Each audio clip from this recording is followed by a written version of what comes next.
বিসমিল্লাহির রহমানুর রহিম।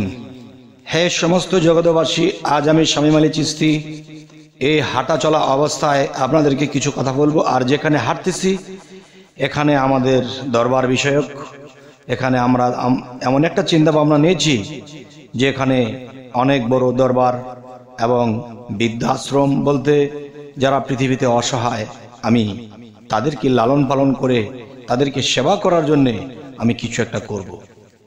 তো এখন আমি আপনাদের সামনে যে আলোচনাটি নিয়ে এসেছি, এই আলোচনাটার মূল হবে কি? মূল হবে, আপনি জীবনে আল্লাহর কোনো ইবাদত করেননি, আপনি আল্লাহর সাধনা করেননি, আপনি জীবনে কোনো ভালো কিছু করেননি আল্লাহর ইবাদত জনিত, তাহলে আপনি কি পার হতে পারবেন? পরপারে কি আপনি পার হতে পারবেন? অবশ্যই। যে এমনও কিছু কাজ আছে যে কাজগুলো করলে আপনি পৃথিবীতে অন্য কোনো ইবাদত ছাড়াই আপনি আল্লাহকে সন্তুষ্ট করবেন এবং আল্লাহ আপনার দিকে তাকিয়ে থাকবে যে আমার বান্দা আসছে, আমি তাকে শ্রেষ্ঠ সুখ শান্তি ওরকম স্থানে তাকে রাখবো। আরে এটা কেমন কথা?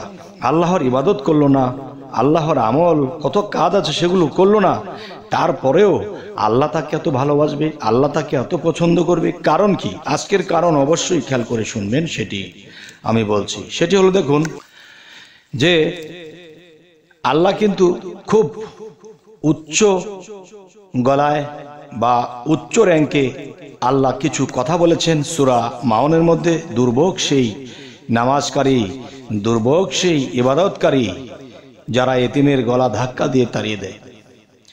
তাহলে এখানে কি বলা হয়েছে? দুর্ভোগ সেই ইবাদতকারী। তাহলে মানুষ ইবাদত করার পরে দুর্ভোগ হবে কেন? এবং মানুষ নামাজ রোজা করলো না, তারপরে তার জন্য প্রিয় হবে কেন? আর নামাজ রোজা করার পরেও তাদেরকে দুর্ভোগ কেন বলল আল্লাহ? আজকে এই বিষয়টি একটু খেয়াল করে শুনবেন।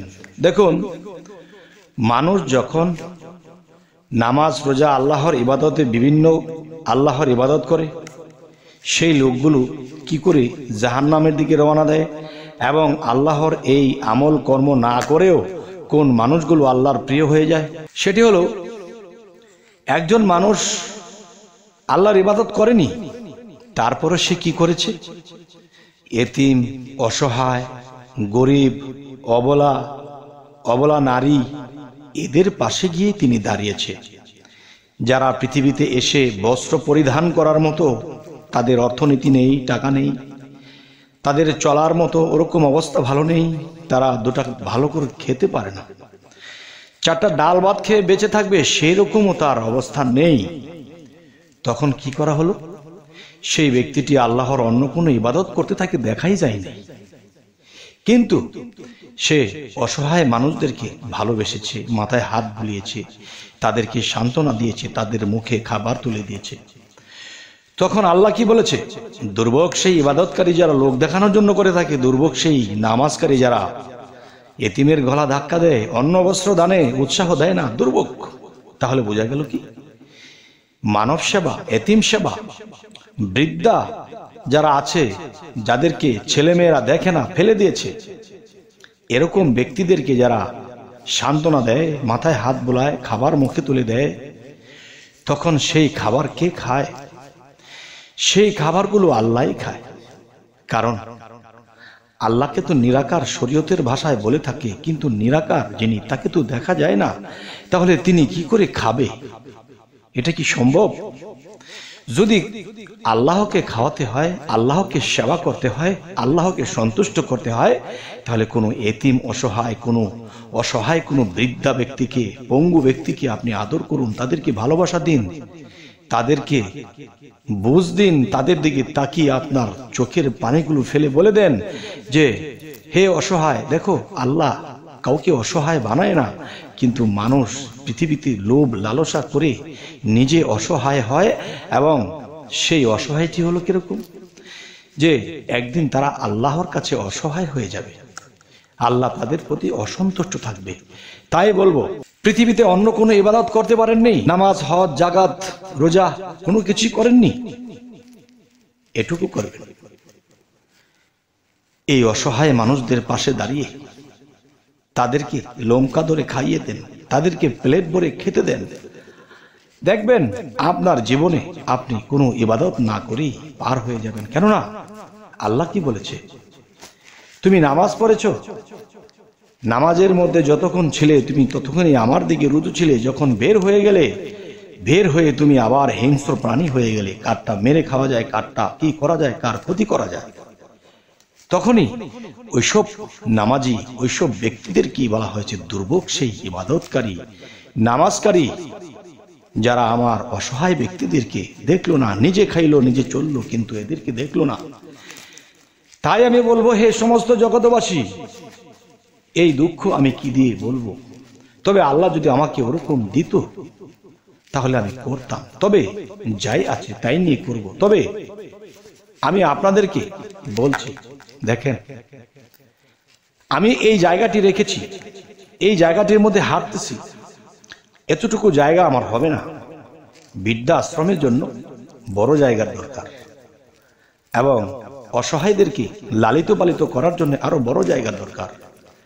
এবং দেখেন যে একদিকে শরীয়তের ইবাদত চলবে, আরেকদিকে হাকিকত, তরিকত ও মারেফতের ইবাদত চলবে, সাধনা চলবে, তাহলে অনেক বড় জায়গার স্থান দরকার। তবে আল্লাহ যদি আমাকে তৌফিক দান করেন তো অবশ্যই হয়ে যাবে। আমরা এতটুকু জায়গা নিয়েছি, আপনারা অবশ্যই দেখছেন। আচ্ছা, তবে হে সমস্ত জগৎবাসী, আজকের এই আলোচনাগুলো কেন করলাম? আমি আজকে সকালে কোরআনটা মেলে যখন কোরআন শরীফটা উল্টাবো, তখনই দেখি সূরা মাউনটি সামনে এসে পৌঁছে গেছে। সেখানে আমি একটু পরে তখন আমার চোখে পানি গেল জোরে। কি করব? আমার যদি ওরকম সমর্থ থাকতো তাহলে ওরকম করতাম। তারপরেও আমার যতটুকু আছে আমার ভক্তদেরকে নিয়ে আমি অতটুকু জায়গায় কিনেছি। দেখেন, এখানে যে জায়গাগুলো কেনা হয়েছে, তবে আরো দীর্ঘ যেন করতে পারি, অনেক প্রশস্ত জায়গার প্রয়োজন, তা যেন করতে পারি, দোয়া করবেন। আর যদি আপনারা মনে করেন যে না, আমরাও সহযোগিতা করব, যদি এতিম অসহায়দের পাশে দাঁড়ানো যায় আর এতিম অসহায়দেরকে যদি আমরা করতে পারি, দেখতে পারি, তাহলে কিন্তু আমরা আল্লাহ নিকটবর্তী হতে পারবো, আল্লাহকে লাভ করতে পারবো। এরকম যদি চিন্তা ভাবনা থাকে তাহলে অবশ্যই আমাদের সাথে আপনারা সংযোগ হয়ে এক হয়ে যেন এটা বড় করতে পারি।